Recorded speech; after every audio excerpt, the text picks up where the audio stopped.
It was horrific and cruel. Nehemiah Griego was 15 years old when he ambushed and killed his parents and 3 younger siblings. March 20th, he'll be free. That frightens a lot of people who are taking their concerns to state police. On special assignment, I spoke with them and asked CYFD if Griego is ready to be out on his own. Does it frighten you that he's getting released just after 5 years? Well, you know, once again, it's a public safety issue. Vince Harrison watched Nehemiah Griego grow up at Calvary Church. Harrison is in charge of church security. I got a call from one of the pastors that he was making some weird statements about his family being deceased. It was January 19th, 2013. Harrison drove the 15-year-old home from the church. We started taking him down to his house in the South Valley, and then we got some weird vibes. A call came into our dispatch center.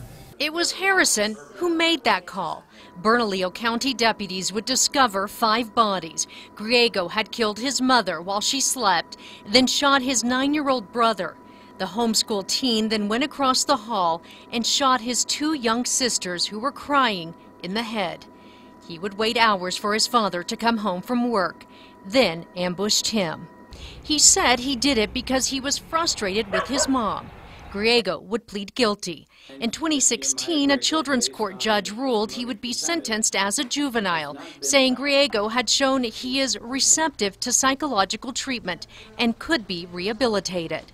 But, I mean, here we are 5 years later, he's getting released. Griego turns 21 in March. He'll be released and will get a second chance. Here's a kid who's getting out with a clean slate. He's not going to be listed as a convicted felon.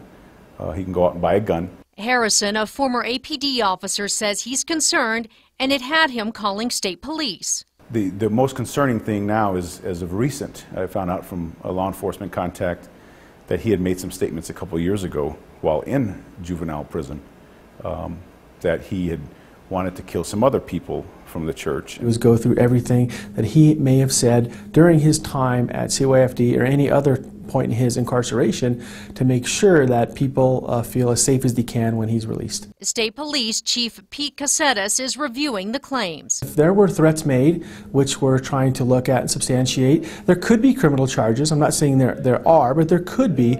And the other issue is the protection of the folks that are associated with this case that he may be talking about after he gets out. How do you know that he's going to be okay going back into society? Since his sentencing, Griego has spent the past 2 years getting treatment from CYFD. We asked the secretary if that's enough. Because of the role we play with regards to juveniles who are incarcerated, I am not by law allowed to say anything about a specific person who is incarcerated with us.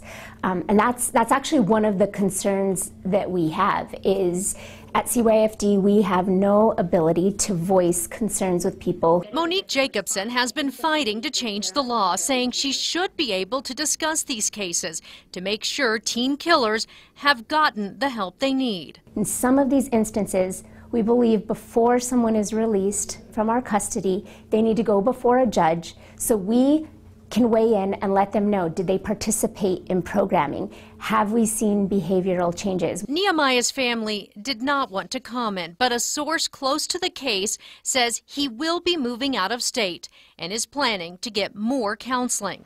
Attorney General Hector Balderas is appealing the sentence, saying he can't be rehabilitated, showed no remorse, and will be a danger to society. There was 3 children that were killed. Has he changed? Does he have a change of heart? Like I said, you know, only God knows his heart, but there is a concern, absolutely. The Court of Appeals will hear arguments at the end of this month. AG Hector Balderas says he will also ask the legislature to change the law to allow judges to reconsider sentences if the teen killer doesn't respond to treatment.